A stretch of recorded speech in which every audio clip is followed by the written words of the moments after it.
Hello, everyone. My name is Jin Chang. I'm the CEO, co-founder at Fieldguide. I'm joined by my colleague, Phillip Del Bello, our head of solutions. And we're very excited to be wrapping up the second day here at the PCI North America community meeting to talk about how AI is revolutionizing PCI assessments. A little bit about us. Fieldguide is a San Francisco-based AI company that's fully dedicated to compliance professionals like QSAs and consulting advisory firms. We are former practitioners by trade.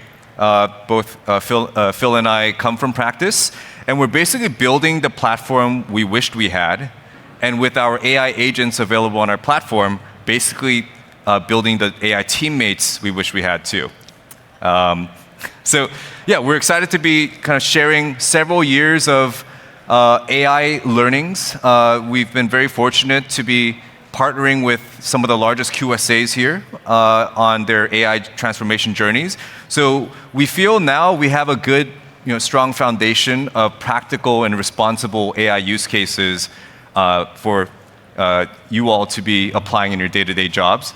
We also want to be attentive to the guidance that PCI SSC provided earlier this year. So we're going to marry the two together, years of AI experience in the field and PCI SSC guidance so that you all have a practical and responsible roadmap in your respective journeys. We are told that we are the last session before happy hour. That's always a fun spot to be in. So we're going to do our absolute best to make it super exciting and, of course, productive, informative, so that we can all spend some good time together at the happy hour afterwards. A few things that we're going to accomplish today at the end of this session. Firstly, on how to align your AI practices in accordance to the PCI SSC guidance. It's very important that you all apply AI in a practical but also compliant way. Secondly, we want to talk about what we see in the field, where we see the fastest growing QSA firms accelerating their businesses with AI. To be clear, this is not another AI hype session. There's plenty of hype in the world. We want to provide a practical roadmap here. Last but not least, how to take into consideration quality assurance and transparency in your AI services. The truth is, practically every professional services firm now is leveraging AI in some capacity. And even if you're early in the AI journey, it's not too late. We're still in early innings, so hopefully we can help kind of provide a framework that helps you in your journey through the way. I'll hand things off to Phil. All right, thanks, Jin. So to get us started, let's kind of break down the guidance from the council and talk about that a little bit. The guidance that was released from the council is really not designed to prohibit innovation or restrict AI use, but actually the opposite. It's providing guardrails that enable responsible use of AI within assessments. And I like to think about it after kind of going through it and breaking it down into 3 different pillars. So efficiency gains are achievable. It's very clear as you read through it that the council is calling out, even within the very intro section of the guidance, that there's a lot of manual work that occurs throughout a PCI assessment, and AI is a great tool that can help alleviate the manual work of kind of sifting through documentation, drafting work paper content, and standardizing finding descriptions for your reporting. Transparency is mandatory, though, so it's very important to ensure that you're disclosing use of AI within the assessments and having that upfront discussion with your clients about leveraging AI in the assessments.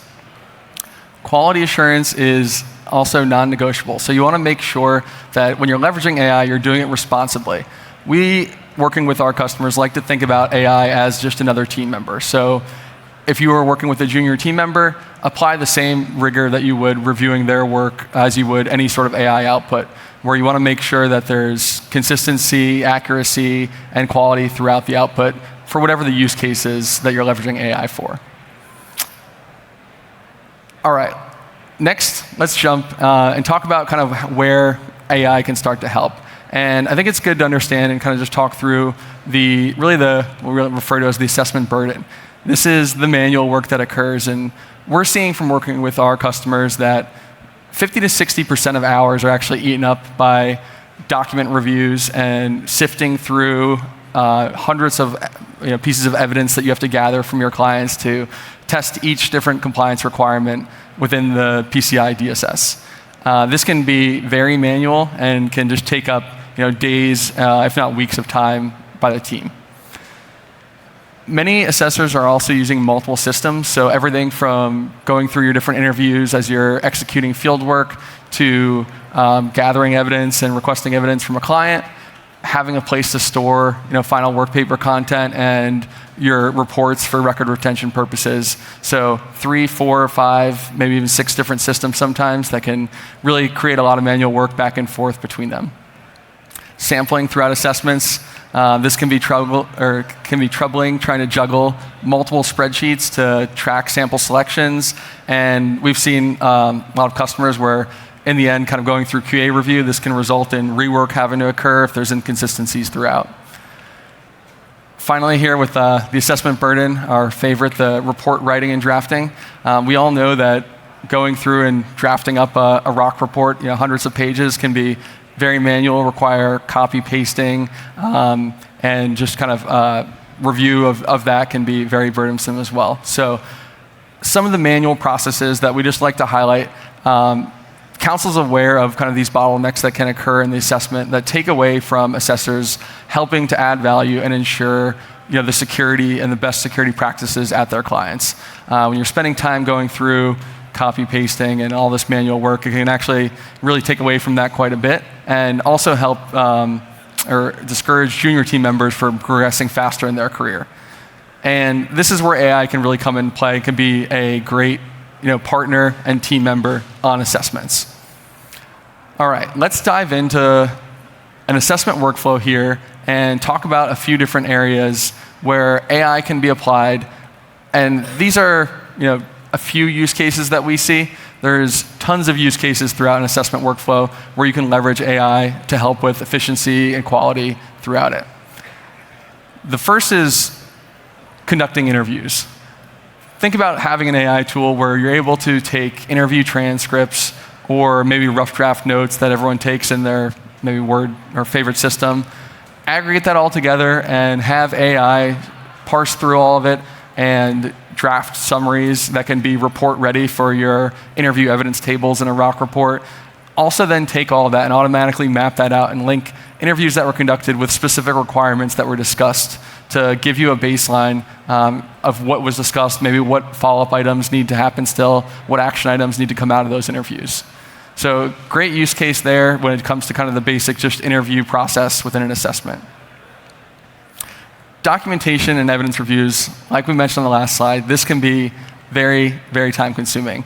AI is able to parse through hundreds of documents all at one time and reduce this down from days to hours and be able to pass through that information, highlighting really risk areas or areas where there may be gaps or non-compliance much, much faster. And the idea is the old auditor assessor saying to trust but verify, but it can raise those and then you're able to validate them, dig into areas that may cause risk or concern where you're not getting to the end of the assessment and identifying a potential gap or something that's not been implemented by the client. You can surface that earlier, you can work with your clients to determine if there's any sort of compensating controls in place or remediation necessary. Sampling. Sampling is a big one, and as AI kind of progresses, it's able to do comparison really well of large data sets, looking at sample selections across broad populations and complex file types to map those all out for you. And even if it's not executing the samples, the initial step of just aligning the evidence that's provided or comparing two large data sets to determine if there's correlation for rules within specific firewalls that were in scope or kind of tying out to your hardware and software inventories that you're testing, can be a great use case for AI to implement it there. And then quality assurance, when it comes time for reporting in the end, having AI able to look at the work papers, look at the findings that were drafted up, determine if everything's consistent throughout, really reviewing even an entire ROC report to look for consistency between what was actually documented in scope within the executive summary sections to the different details that were tested throughout in the end. It's able to do that much faster and just surface that so you can review and just validate the information in a more efficient manner. All right, so some good use cases there for AI. And when it comes to AI in practice, we are seeing in the market really kind of two trends for tools that are available. You've got your general use kind of AI, LLM-based chat tools. And these can be great for broad use cases, drafting emails and things like that, but a little bit risky when you start to load in sensitive data or you're trying to use them for something very specific, like a workflow within a PCI assessment. So great, have a lot of good purpose and use, but for specifically with executing within an assessment, you'll want to find purpose-built agentic platforms that are able to actually not even require any sort of chat or input, but just have multi-layered task workflows pre-configured that your team can leverage to be able to execute test procedures or draft findings in a standardized format in a consistent manner. Really with that kind of agentic layer in there that doesn't require you to be a prompt expert or know how to interact with an LLM to be able to use it. You also want to make sure that any platform that you're using has privacy by design built in and a good security kind of foundation to it. As you all know, being cybersecurity professionals, that's critical, and want to make sure that it's not an option where you can select to not have your data used to train the model. That should be standard out of the box. And then with the new guidance that's out there, there's also accountability that's required in the systems, having quality checks built in, logs to be able to review of what AI was used for and how it was used throughout an assessment can be critical there. So future-proof firms that are really looking to plan for the next 10 years, 20 years are looking for these types of platforms, not a bolt-on solution that's just going to provide a chat interface for the team to leverage. Okay, so within the new AI guidance and regulation, there's these guardrails that are encouraged, maybe not compliance required, but recommended to comply with AI use within a PCI assessment. And going through these, there's a few things that I wanted to highlight. Oversight and having the lead assessor own all the conclusions is still absolutely mandatory. You should not blindly be accepting AI without having some sort of kind of sign-off capability to have accountability on any of the AI output. So having that sign-off capability within the system will indicate that log of who reviewed the AI output, along with when it was reviewed, if it was updated afterwards, and can really help to ensure accountability. Transparency. So in the guidance, it does require you to disclose AI use to your clients before, proactively before you use AI in an assessment. The guidance doesn't require it to be kind of contractually included or signed off on. It can be something that you include as part of a kickoff planning agenda or within an assessment plan with your fieldwork approach and things like that you'll be communicating with the client. So it doesn't have to be contractual, just has to be disclosed in plain English so they're aware that you're going to be leveraging AI for certain aspects of the assessment. And then QA, cross-checking AI, having a good place to be able to view the cited sources that the AI is referencing and referring to. So whenever AI is providing output, it's always a good idea to ensure you know where that output's coming from. You can cite and trace that output back to the source data, whether it's client evidence or guidance from the council. And we've got a few kind of pointers here that call out from the guidance around internal QA assessor policy and procedure recommendations. So it's always a good idea to have internal policies, not just for compliance purposes, but to really encourage and have your teams know how and when to use AI throughout assessments. Can be just great to have these kind of documented overall. We've been working with some of our customers to put these together, so feel free to grab us afterwards if you're looking to kind of build out a policy or procedure framework internally for your teams too. Next, I would want to hand it back over to Jin to talk through our AI maturity framework. Awesome. Okay, so time is flying. We've got 5 minutes remaining, but what I really wanted to cover today, or to wrap it up, is to talk about how we view levels of autonomy and AI use at professional services, assessor consultancies like yourselves. This is not that different than what we've seen in other industries, like autonomous driving. Actually, we very much borrowed this framework from autonomous driving. And the reality is most of the market right now is still in level 0 or 1. So zero is pretty simple. There's no automation. It's old school software where we humans are doing everything, all the work, analyses, and documentation within a software tool. Basic automation level 1 is what we feel is the majority of AI tools in the space. So kind of singular AI use cases or a chat-based LLM experience that enhances your workflow but doesn't quite take over the manual parts of your workflow. We've been building basic automation for close to 4 years now, and at Fieldguide we consider ourselves as pushing the profession's transformation into levels 2, 3, 4, and 5. The reality is most firms that we work with are still in level 2. We do see a few firms that are really starting to push the bar to more guided automation, level 4, where we start to see AI agents that work with each other, almost like an extension of your current engagement team. So that's where AI agents within kind of a narrower scope of a problem space, these AI agents are capable of reasoning and doing critical thinking within those scopes. So this isn't an agent that fully understands the entire assessment lifecycle. It's more kind of a narrow scope. And as we move into levels 4 and 5, that's where we start to see orchestrator agents who can orchestrate multiple agents.